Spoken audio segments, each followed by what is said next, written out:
오늘 아침 신문 시작합니다. 이 긴 무더위에 올여름 강원도 해변은 피서객으로 붐볐지만 양양 지역만은 그러지 못했다는 기사 먼저 보겠습니다. 네, 조선일보입니다.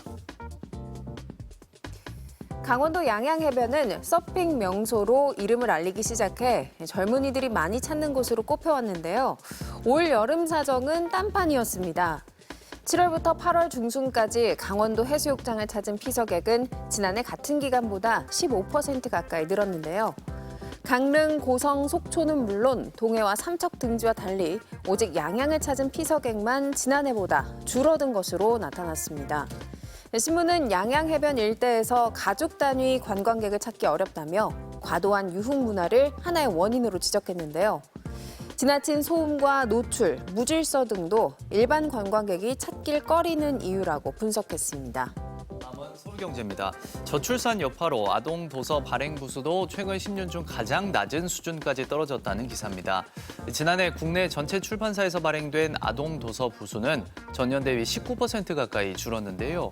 최근 10년 중 가장 낮은 수준입니다. 원인은 출산율 감소 때문이겠죠. 볼 아이들이 없다 보니 교육청과 지자체의 아동 도서 구입 예산은 줄었고요. 결국 출판사들은 작가 인지도 등을 고려해 될 만한 작품만 출간하고 있습니다. 결국 아동 도서의 다양성이 떨어지면서 덩달아 수요도 주는 악순환에 빠지고 있다고 신문은 지적했습니다.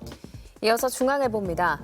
서울시의 필리핀 출신 가사관리사 서비스 이용 가정이 선정됐는데요. 10가정 중 4가정은 강남 4구로 나타났습니다.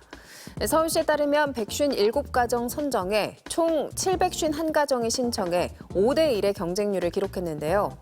유형별로는 다자녀 가정이 97가정 61%를 차지했고요. 지역별로는 서초와 강남, 송파, 강동 지역이 59가정 38%로 가장 많았습니다.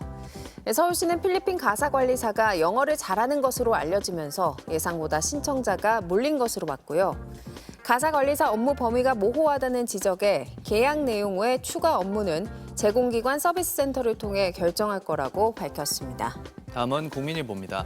최근 인천 아파트에서 발생한 전기차 화재가 중국산 배터리를 사용한 차량에서 발생한 걸로 확인되면서 자동차 업계에서 배터리 제조사 공개가 이어지고 있는데요. 국내에 출시된 전기차 모델 78종 중 53종은 국산 배터리 셀을 탑재한 걸로 나타났고요. 중국산 배터리가 탑재된 모델은 25종이었습니다. 소비자 알 권리 차원에서 배터리 제조사가 공개됐지만 전기차 불안을 잠재우긴 부족하다는 지적도 나오는데요. 국산 배터리를 썼다고 안전하다는 보장이 없다는 목소리가 커지는 가운데 자동차 업계는 추가적인 전기차 배터리 안전 점검도 실시하고 있다고 신문을 전했습니다. 끝으로 지역신문 기사 살펴보겠습니다. 부산일보입니다.